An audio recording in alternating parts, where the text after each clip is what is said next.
Hi guys, John Zombro here with the Lifetime Athlete, and in today's video we're going to be discussing insulation layers for the backcountry, particularly if you are a backcountry hunter or mountain athlete. In a previous video I had discussed the outer shells that I like to wear, and I divided that up into an early and late season presentation.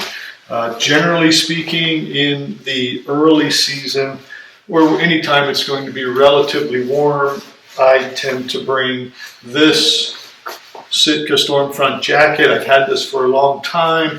It's 3-layer Gore-Tex, and it is bomber. I love it. And then what will happen is I will generally bring a puffy jacket as a static insulation piece every time of year, but in the early season, whether that's early in the fall or let's say later spring seasons, I'll use a synthetic puffy.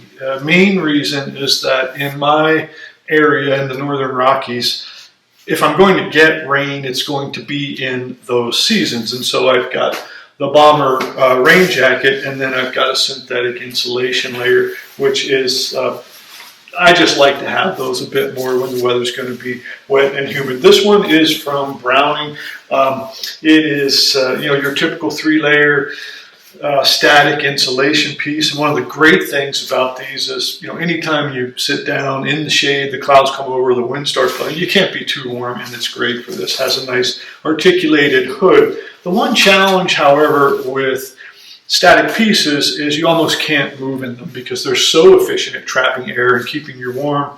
You eventually get into a sauna situation if you try to do that. One nice thing about these, or an additional nice thing, is you can extend your sleeping system. So if you're using a very lightweight sleeping bag or quilt, something like this can get you a few degrees of colder rating if necessary.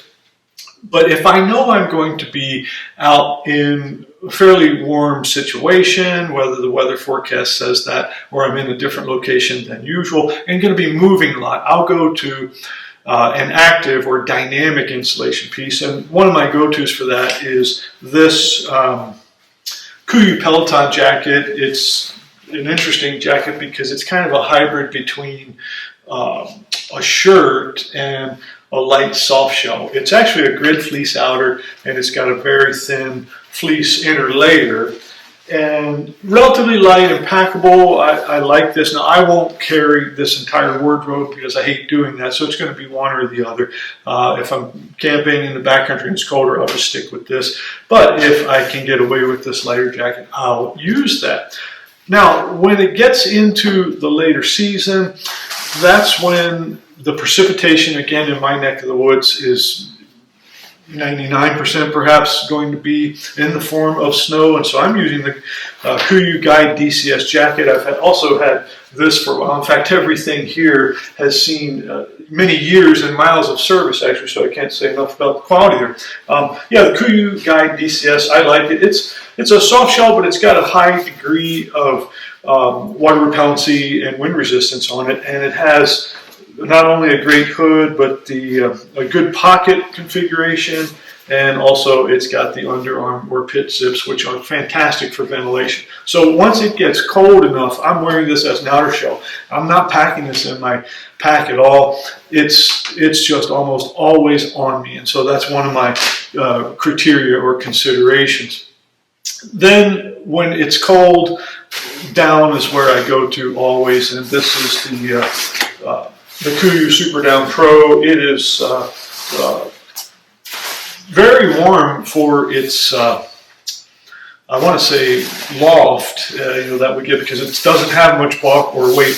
Now, when I'm using a down jacket, however, I will typically bring a stuff sack, probably for two reasons. One, not to tear this and end up with a duct tape jacket, and the second thing is just in case I'm going to get into some wet situations, I can keep this from getting waterlogged, which is valuable. What I mentioned with the early season is I'm going to go with either or static or active insulation.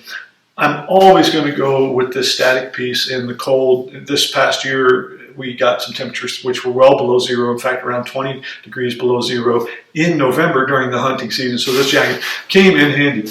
But if it's cold enough, as in near zero or below, I will wear, not necessarily pack, but wear an extra piece. And this is where I like actually an old school vest. So the fleece vest probably was the original active or dynamic insulation piece, first of all, because it does allow you to move moisture. And again, I'm not planning on taking this off if it's 15 or 20 below, so it's going to stay over my base and mid layers and under this. But the beauty of the vest is when you start to get into all of these bulky layers, you have one less that's kind of in your arm, and it gives you, or it retains that freedom of movement, which might be extremely valuable, particularly if you are an archer in the later season. My archery hunting has always historically tended to be when I'm wearing this type of gear, but nonetheless, wanted to mention that. So that's just a picture of what I like for insulation layers, whether I'm packing or wearing them, and hope you enjoyed this. If you've got some other information that you'd like to have me cover, by all means let me know in the comments below. And thanks so much for joining me today.